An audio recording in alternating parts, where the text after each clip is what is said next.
Now, I probably would err towards smaller things happening, which is to say that, they might ring fence their existing Bitcoin holdings in the US and say, okay, we're going to make this a stockpile.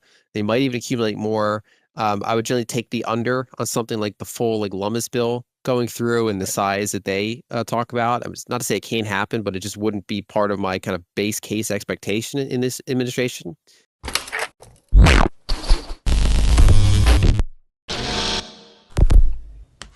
Particularly for Bitcoin and cryptocurrency investors, the Donald Trump administration has made great progress in living up to expectations. Trump has appointed pro crypto, pro innovation executives to important regulatory agencies, including the Commodity Futures Trading Commission, CFTC, and the U.S. Securities and Exchange Commission, SEC.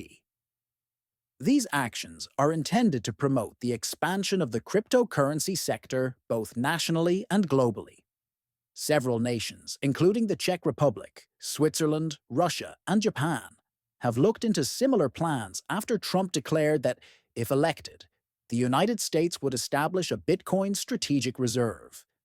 Despite its volatility, Czech National Bank Governor Aleš Michel suggested diversifying the bank's holdings by allocating a portion of its 140 billion euros in reserves to Bitcoin. A proposed constitutional amendment in Switzerland would mandate that the Swiss National Bank maintain a portion of its reserves in Bitcoin, while Japanese lawmaker Satoshi Hamada argued for adding Bitcoin to Japan's foreign exchange reserves to protect against economic instability.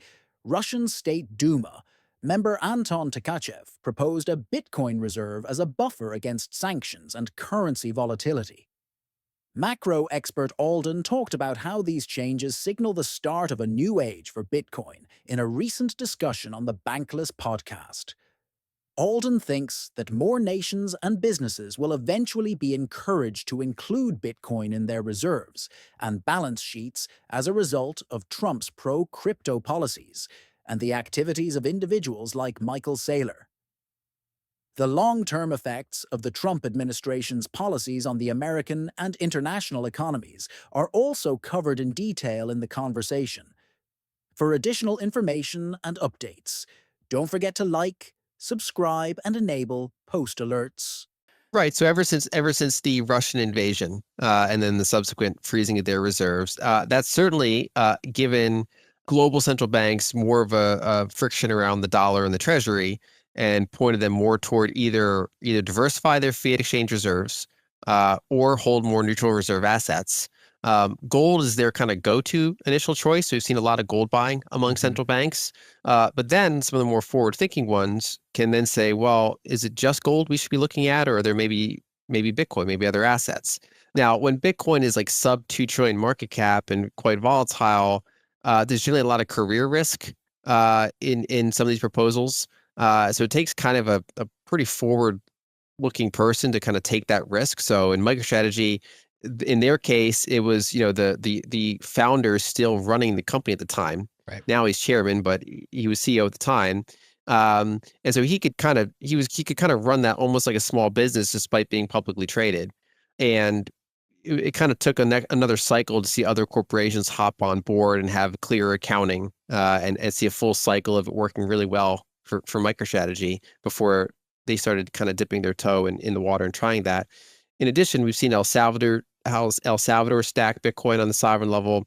We've seen Kingdom of Bhutan do it. So these smaller, more kind of unilateral decisions, and then the fact that they worked out it becomes non silly for some of these other entities to at least entertain the notion of saying Mhm. putting a non-zero amount into Bitcoin. In addition, as a neutral reserve asset that protects seizure, it's also potentially useful for payments. Like when Russia's scrambling to say, okay, well, how are we going to make payments if we're sanctioned, and what ledger can we agree to some other trading partner to use with us?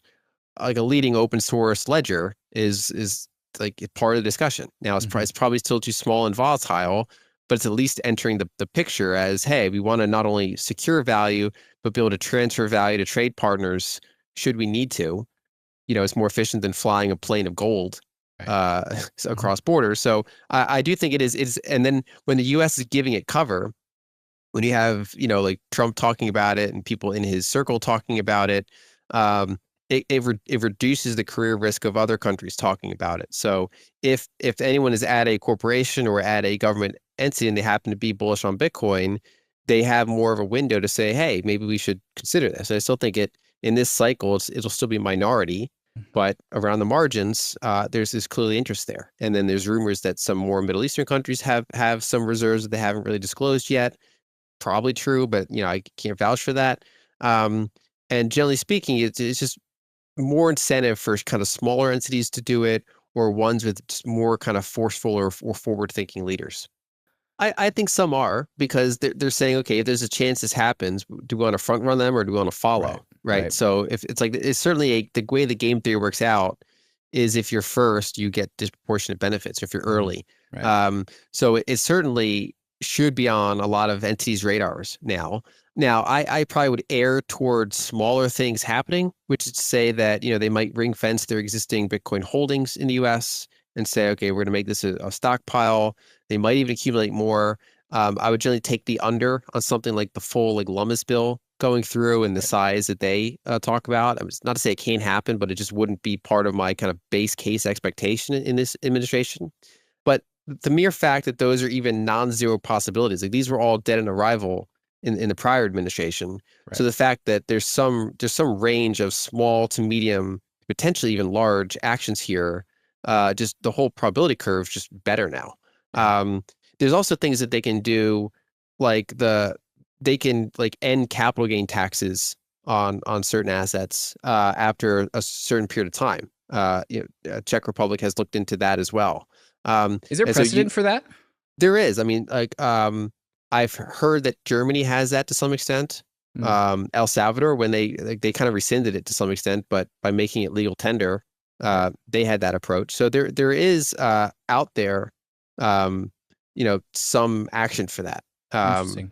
and if anything, that's probably it reduces accounting frictions for any assets they designate to have that trait. It's good around the margins for the medium of exchange argument. Probably wouldn't see a massive trend change from that, but it's certainly a friction that would be gone because people wouldn't have to Mhm. think about their, keeping track of every transaction for tax purposes. In a daring attempt to defend American manufacturing and change global trade, President Donald Trump levied a 25% tariff on all imports of steel and aluminum.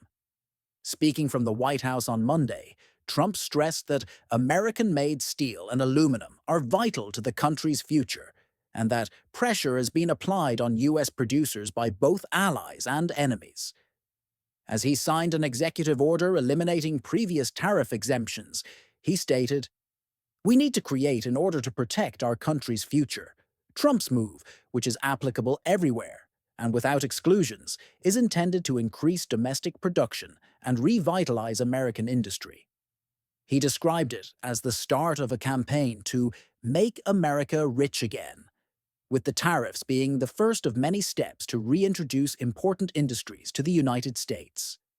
Canada is the top supplier of steel to the United States, followed by Mexico, Brazil, South Korea, Germany, and Japan, according to the U.S. International Trade Administration.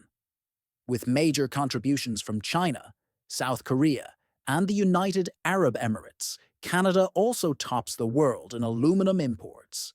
Canada has immediately reacted negatively to the additional tariffs, with well-known politician Mark Carney calling for composure on social media. He suggested that Canada bolster its steel and aluminum industries and think about imposing retaliation tariffs. Some economists think these tariffs will eventually help the U.S. economy, despite the criticism and anticipated punitive actions. The topic of how nations and businesses might start utilizing Bitcoin as a reserve asset is still being discussed in an interview with Alden. Well, so when we saw the balance sheet reduction in the past Mhm. happen and the repo spike happened and they went back to balance sheet increases, that was good for risk assets generally across the board. We only had a multi-month sample of that because eventually in early 2020, COVID hit and we got like liquidity bazooka. But even before then, that period from September into January, February was pretty good for asset prices, and you did have that kind of background QE. Um, Generally speaking, any sort of intentional dollar devaluation or Mar-a-Lago Accord would probably be constructive for risk assets Hmm. across the board. Um, you could face a little bit of a hangover if you get like a weaker dollar gives you higher inflation, therefore they price in a more hawkish Fed, but that's kind of a second order thing. Generally speaking, the initial impact is probably pretty good for risk assets. Um, and so I think that the challenging thing is that here in 2025, because we're on a potential trend change, it's potentially a more volatile year for a lot of risk assets.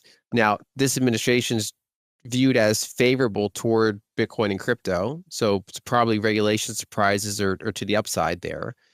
Some of the tariff things, while that can impact liquidity, that's more likely to impact profit margins of companies. So being in assets like gold or Bitcoin can be perceived as protecting investors from any sort of uncertainties there, and they're more kind of putting themselves in the whim of liquidity. When you have a debt ceiling dispute, which we don't know how long it's going to go, historically they've not really had intra-party disputes that go on very long for the debt ceiling. Usually it's Republicans using it against a Democratic president. We haven't really seen Republicans using it aggressively against a Republican president. So I don't expect the debt ceiling thing to last a long time, but should it could go all the way in the middle of the year and be good for liquidity. Hmm. But then you'd run into problems in the second half of the year when they try to refill their cash account. So the short answer is I consider the next 2 years probably be moderately good for liquidity, but more bumps than we've had probably since the regional bank crisis of early 2023. So we have more twists and turns ahead, but probably still reasonable for liquidity. But we have, I mean, in his first term, Trump fought with Powell a little bit, even though he appointed Powell because he wanted more dovish policy. Hmm. And we've seen Scott Bessent was critical of Secretary Yellen's. What I mentioned before is that the Treasury purposely issued a lot of extra T-bills to fund a lot of their deficit, which was they did that for kind of pro-liquidity reasons. Hmm. And Bessent was critical of that practice. And yet he has said that in the kind of the first half of the year going forward, he's actually going to keep those policies in place which he himself had been critical of. And one of the kind of implications of that policy is generally lower 10-year and 30-year yields because you're issuing less of those really long duration ones that you might otherwise be issuing more of, and instead issuing more T-bills. So I do think that they're already airing dovish to some extent, but that's also somewhat doing damage control on, if you get a dollar spike because of aggressive tariff announcements, but then you also get the 10-year a little bit lower because you're not going to flood the market with duration. It's kind of a balancing fact. But yeah, so far, I would say that they generally are taking at least initial steps to try to get yields down. But some of the things could backfire later. Like the Fed is going to have to respond to potentially to tariff policy and what that does for prices, and that could keep them a little higher for longer, which could keep rates up, keep the dollar strong, at least for a little while longer. Um, and we could see kind of arguments later this year between Trump and Powell. So far, those haven't really surfaced yet the way that they did his prior administration, but they certainly could. I do think a big test later this year is that probably the Fed's going to have to end their balance sheet reduction because they're probably going to run out of liquidity. They can either do that or they can do some policies that enable banks to hold more treasuries. Hmm. There's various like regulations that get kind of wonky that kind of affect how many treasuries they can hold relative to other liquidity things that they have to consider. So one way or another, they have to kind of stuff more treasuries into the banking system, and it could be at the central bank or the commercial bank level. And around the point where they have to kind of make that transition, that could be a little bit wobbly for markets and liquidity, and you could see some debate there between the two sides. The United States is investigating the establishment of a strategic Bitcoin reserve, as promised during the campaign by President Trump. In his Strengthening American Leadership in Digital Financial Technology executive order from last month, he suggests assessing the establishment of a national digital asset stockpile composed of cryptocurrency that has been legally seized.